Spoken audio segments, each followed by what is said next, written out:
I mean, farmers are human beings at the end of the day. We have emotions, so it really does hurt us to kind of being labelled as the bad citizen. Like, it just doesn't leave you with a nice taste at the end of the day. I hate them.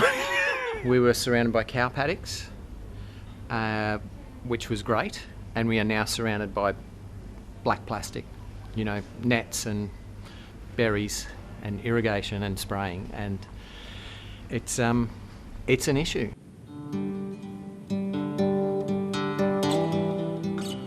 Between the Great Dividing Range and the Pacific Ocean, about halfway between Brisbane and Sydney, there are bucolic valleys, pristine beaches and plenty of blueberries. Our region proudly produces some 70% of the national blueberry crop. The growth of the berry industry over the last 20 years has just been absolutely exponential, really. In 2004, Australia produced less than 2,500 tonnes of blueberries, and the crop was worth $24 million. By 2024, production had grown to more than 27,000 tonnes, and the crop worth more than $500 million, with most of it produced here on the mid-north coast of New South Wales. And it's really saved our industry and our agricultural base here. We have great employment opportunities. We have young people returning on the farms. It's a significant industry and it's a good news story. Not everyone agrees. I hate them. We were surrounded by cow paddocks, which was great, and we are now surrounded by black plastic, nets and berries and irrigation and spraying, and it's an issue. 18 years ago, Raywin Mackie and her partner moved to a bush block at Yarranballa in the Nambucca Valley. It was a solid property, we could afford it, near the bush, it was near the coast, and it was just, we did live in paradise. But a few years ago, berry farms, relying on bird netting, plastic tunnels and chemical sprays, began moving into the area. They're an eyesore, and I suppose the fact that they are such an eyesore is the least of the issues. Topping her issues list is pesticide spray drift. Oh my gosh. Because there's no regulation at all in the Nambucca Valley, there are no buffers, and you absolutely have to have buffers from the amount of chemical spraying that occurs. The Australian Pesticides and Veterinary Medicines Authority sets the rules about how farm chemicals are used, and they're policed by the Environment Protection Authority. But Raywin says neither regulator is keeping pace with the expanding industry. It's that thing about not in my backyard. You don't really necessarily have an interest in something until it's either on your doorstep or someone you know introduces it to you. She's a founding member of the Nambucca Environment Network, and on a damp Monday night at the Maxville RSL, more than 100 people are attending just its fourth public meeting to learn more about the expansion of intensive horticulture in the region. Organic macadamia grower Murray Greenaway was initially excited to see his neighbourhood changing. When I saw the berry farm setting up, and I'm thinking the best use is horticulture, perennial horticulture, and I was really excited to see the industry going there. It was short-lived. The problem is no one seems to be enforcing any of the regulations that are supposed to govern good farming. So they spray when it's windy, they pump when it's dry, you name it, there's so many issues. Water regulator NRA says on the state's north coast there are small pockets of non-compliance with the potential to cause significant harm. Issues such as unapproved dams and taking water unlawfully, the most common concerns. Of its 41 current investigations across New South Wales, 16 relate to blueberry farms here. But it's the state's planning laws that are front and centre at this meeting. I think the idea that the scale of these farms need no DA assessment is a little bit worrying. Like, the amount of black plastic, timber posts and wire, to call that not a structure when a garden shed needs a DA is just ludicrous. A development application would require the applicant to consider site impacts such as buffer zones to reduce spray drift and noise, as well as wastewater plans. But in New South Wales, if land is zoned for farm production, it's typically not required for intensive horticulture. It's blueberries, cucumbers, raspberries, but it's really blueberries that has got everybody up in arms to introduce this bill before the... State Greens MP Kate Fairman is promising to lobby Parliament to change those planning laws. I think the real issue is that the industry isn't regulated like a lot of others are, and the impacts are actually a lot more than just your usual farming activity. She wants stricter controls on intensive horticulture, even in areas zoned for farming, including requirements to notify neighbours of their plans and install buffer zones. I've visited places where the blueberry farms go right up to the back fence. The back fence might be 20 metres from someone's house, and they board it with a beautiful country vista, and then suddenly, for the rest of their life probably, they've got a massive sprawling blueberry farm to deal with. But the grower in that instance isn't doing anything wrong. This is the issue. The laws haven't kept up. We've got really weak regulatory environment when it comes to intensive horticulture. I think the blueberry industry can continue, like it's clearly, we're not trying to shut it down, but it's losing its social licence rapidly. Last year, the state government rejected an application by Nambucca Valley Council to change rules in that shire so new intensive horticulture projects would require a DA. The council's now considering applying again. And the neighbouring city of Coffs Harbour also explored that option in 2019, but ultimately didn't support it. Yes, a farmer can grow their crop right up to the fence line, probably similar in a way that an extensive farmer might be able to grow pastures and things right up to a fence line. In January, the Coffs Harbour City Council lost a court case opposing a raspberry grower constructing polytunnels on rural zoned land without the council's development consent. In what's expected to be a precedent, the Land and Environment Court ruled against the council, finding the tunnels were integral to berry production and as such didn't require a council DA. Now, in most cases, and according to the recent judgment by the Land Environment Court, development consent is not required for polytunnels, so buffers and those things subsequently won't be considered. Ian Fitzgibbon says the berry industry is a huge economic driver in the region, and council is trying to balance the expectations of the industry and community. It's not like if you've got 200 acres up on flat land, over on the plateau.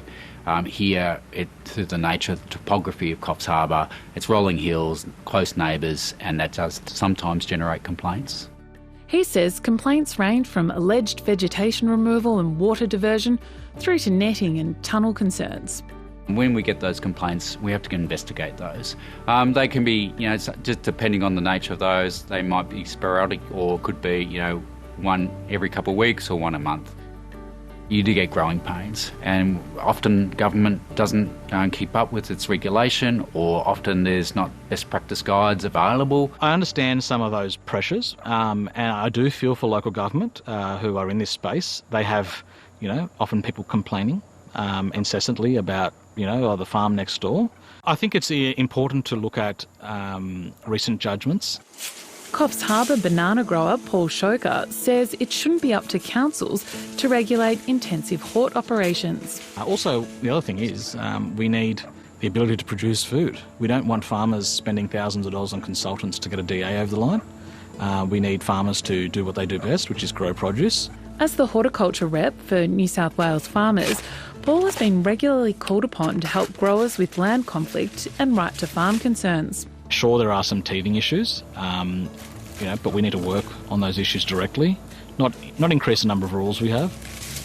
I think if you had your time again, definitely I think we need regulators and agencies to be proactive.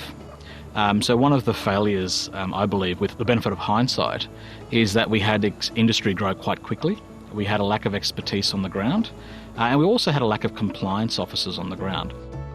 The EPA has received more than 50 pesticide complaints regarding intensive horticulture in the area over the past 3 years. And since 2020, its inspections of intensive hort here have jumped 180%. Late last year, the EPA announced a 12-month water monitoring program across the Coffs Harbour and Nambucca Valley regions. It's now testing water at a number of sites, just like this one, for up to 150 pesticides. A 2025 Good Practice Guide from industry group Blueberries Australia sets out the sector's environmental and employment obligations. It also highlights the economic contribution of berries. For this area, it's around the $350 to $380 million mark. But in terms of nationally, the national industry is about $500 million. So it's had significant growth over the last 10 years, around 300% growth. Berries Australia Director James Callaway believes the industry will continue to grow to meet demand. That demand is there principally for health and nutritious reasons, but also because we're talking about a convenient fruit. He says more than 95% of blueberries grown in Australia are consumed here. But most frozen berries are imported from China and South America, where they're cheaper to produce. James is also chief executive at Ausgroup, a cooperative of more than 140 growers from Grafton to Maxville. He says the industry meets plenty of regulations. So whether it be to do with worker health and safety, the employment or engagement of labour, whether it be to do with chemical use, water licensing or management, these are key issues associated with the production of blueberries. Another key one for us is biosecurity. Food safety is another. After media reports that a researcher claimed to have detected a banned chemical, thiometin, and high levels of dimethoate in blueberries, last November the state's Food Safety Authority conducted a survey of 100 punnets purchased across Sydney. It found one or more pesticides detected in 95 samples.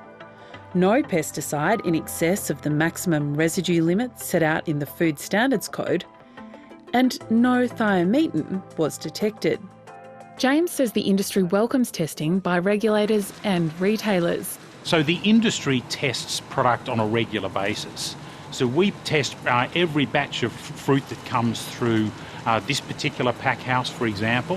And growers only use pesticide sprays when warranted. If we want to produce a product that is conducive for retail and meets retail specification, sometimes chemicals need to be applied. He doesn't believe that growers should require a council DA. Most of the berry production in this region is in land zoned for rural use. Berry grower Satpal Singh says 95% of farmers comply with the rules. He's just invested hundreds of thousands of dollars installing new tunnels and drip irrigation systems to prevent the spread of disease on his farm here on the Corindai Plateau. What's the difference from the nets, Satpal, in terms of production?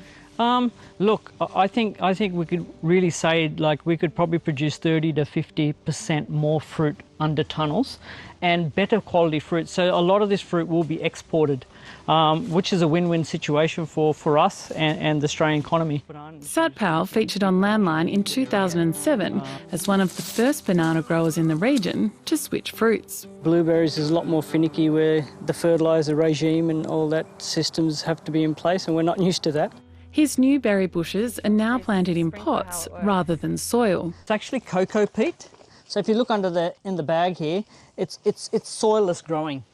So what we call it substrate growing. So it's totally 100% soilless. It's cocoa peat mixed with some water retaining granules. And so basically this dripper, it's its lifeline. So it delivers all the water, all the nutrients. And basically every hour it's turned on for about 3 or 4 minutes. The drippers emit water and fertiliser. In this part of the farm, he relies on integrated pest management to reduce pesticide use, but says high input costs, including labour, have made the past few years difficult.